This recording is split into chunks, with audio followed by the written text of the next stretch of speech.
अब तक जो सच लोहे की अलमारियों में बंद था, जिस पर सिर्फ टॉप सीक्रेट की मुहर लगी थी और जिसकी भनक चुनिंदा लोगों को ही थी, वो परतें अब एक एक करके खुलने लगी हैं। और जैसे जैसे ये राज सामने आ रहा है, वैसे वैसे जो तस्वीर बन रही है वो सिर्फ चौंकाने वाली नहीं, बल्कि पूरी कहानी को उलट देने वाली है। पिछले 72 घंटों में भारत के ईस्टर्न फ्रंट पर ऐसी हलचल हुई है जिसकी कोई आधिकारिक घोषणा नहीं की गई, कोई प्रेस ब्रीफिंग नहीं, कोई बयान नहीं। लेकिन जिन लोगों की नज़र नंबरों, लोकेशन और टाइमिंग पर है, वे समझ चुके हैं कि ये सिर्फ रूटीन मूवमेंट नहीं है। हर कदम, हर निर्देश और हर पल एक ऐसी बड़ी तैयारी की ओर इशारा कर रहा है जिसे अभी सार्वजनिक करना शायद वक्त से पहले माना जा रहा है। भारत और बांग्लादेश के रिश्ते इस वक्त एक ऐसे खतरनाक मोड़ पर आ खड़े हुए हैं जहां से वापसी आसान नहीं दिखती। जिस भरोसे की नींव पर दशकों तक ये रिश्ता टिका रहा, आज वही भरोसा दरकता हुआ नजर आ रहा है।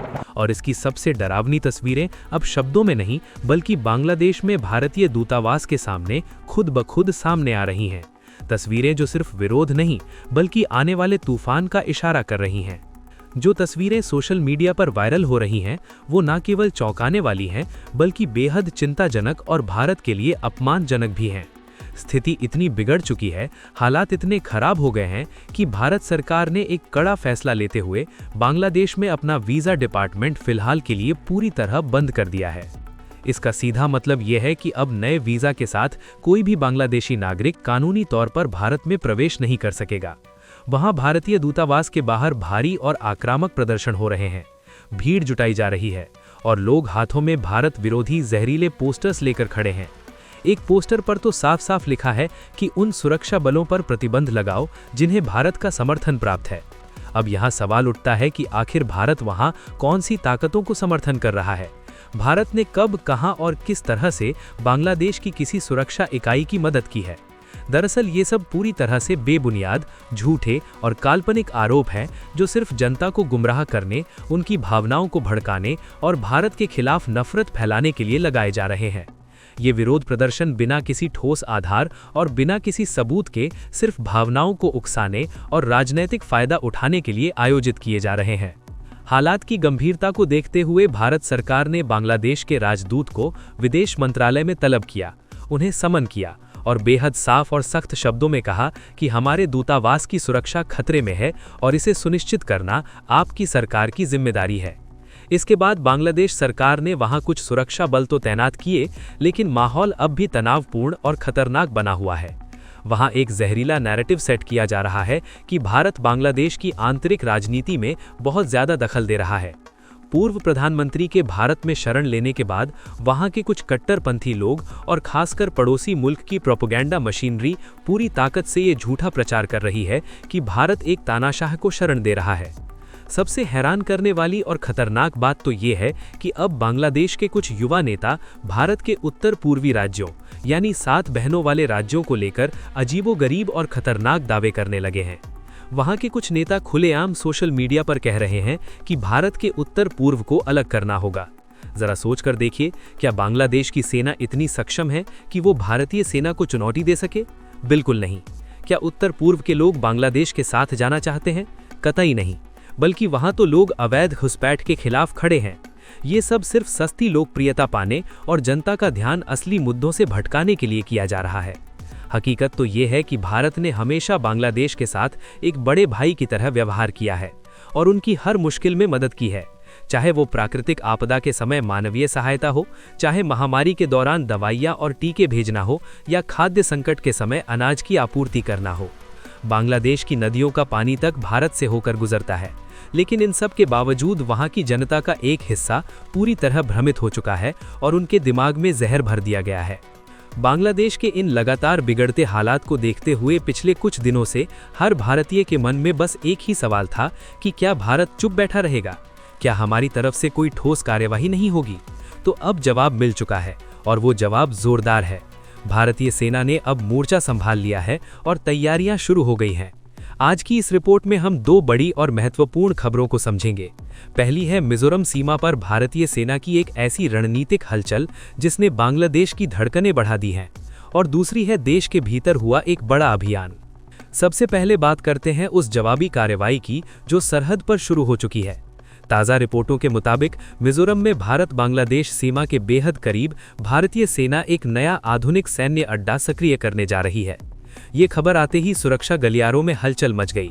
हमारे पूर्वी कमान के सेनाध्यक्ष खुद जमीनी हकीकत का जायजा लेने पहुंचे। उन्होंने सीमा के बिल्कुल पास संवेदनशील इलाकों का निरीक्षण किया। अब समझिए ये जगह इतनी खास क्यों है। अगर आप मानचित्र देखेंगे तो ये इलाका बांग्लादेश के महत्वपूर्ण शहर चटगांव से महज कुछ ही दूरी पर है। लेकिन असली मास्टर स्ट्रोक कुछ और है। ये नया ठिकाना न केवल चटगांव के नज़दीक है बल्कि बांग्लादेश के उस पतले गलियारे के भी बहुत करीब है। यानी एक तीर से दो शिकार। भारत ने अपनी रक्षा मजबूत करने के साथ साथ बांग्लादेश पर एक बड़ी रणनीतिक बढ़त भी बना ली है। भारतीय सेना के ठोस प्लान बताते हैं कि इस नए ठिकाने को हमारी सबसे ताकतवर इकाइयों में से एक के साथ जोड़ा जाएगा। याद कीजिए, कुछ समय पहले भारत ने अपने सिलीगुड़ी गलियारे को बचाने के लिए 3 नए सैन्य केंद्र बनाए थे। अब मिजोरम में इस चौथे केंद्र के जरिए भारत ने बांग्लादेश के उत्तरी और दक्षिणी दोनों हिस्सों पर अपनी पैनी नजरें टिका दी हैं। इतना ही नहीं, सीमा पर हमारी लगभग 50 चौकियों को अब भविष्य के लिए तैयार अत्याधुनिक केंद्रों में बदला जा रहा है। यानी अब घुसपैठ या किसी नापाक हरकत की कोई गुंजाइश नहीं बचेगी। लेकिन कार्रवाई सिर्फ सीमा पर ही नहीं बल्कि देश के भीतर भी शुरू हो चुकी है। हरियाणा से एक चौंकाने वाली खबर आई है, जहां पुलिस ने बड़ा अभियान चलाकर दर्जनों अवैध नागरिकों को हिरासत में लिया है और उन्हें वापस भेजने की प्रक्रिया शुरू कर दी है। ये साफ संदेश है कि भारत अब अपने सुरक्षा और जनसांख्यिकी के साथ कोई समझौता नहीं करने वाला है। दिलचस्प बात यह है कि वहां की अंतरिम सरकार को विदेशी ताकतों का समर्थन मिल रहा है। अंतर्राष्ट्रीय मंचों पर झूठी रिपोर्टें निकाली जा रही हैं। सच तो यह है कि बांग्लादेश जल्द ही चीन और पाकिस्तान वाले गुट का हिस्सा बनता दिख रहा है। जब किसी देश की सरकार से अपनी अर्थव्यवस्था नहीं संभलती तो वो अक्सर बाहरी दुश्मन का डर दिखाकर जनता का ध्यान भटकाती है, और बांग्लादेश के साथ भी यही हो रहा है। एक तरफ मिजोरम में सेना की तैनाती और दूसरी तरफ देश के भीतर अवैध प्रवासियों पर सख्त कार्रवाई ने साफ कर दिया है कि भारत अपनी सीमाओं को लेकर कितना गंभीर है। क्या भारत ने बांग्लादेश को अब एक दोस्त की नज़र से देखना छोड़ दिया है?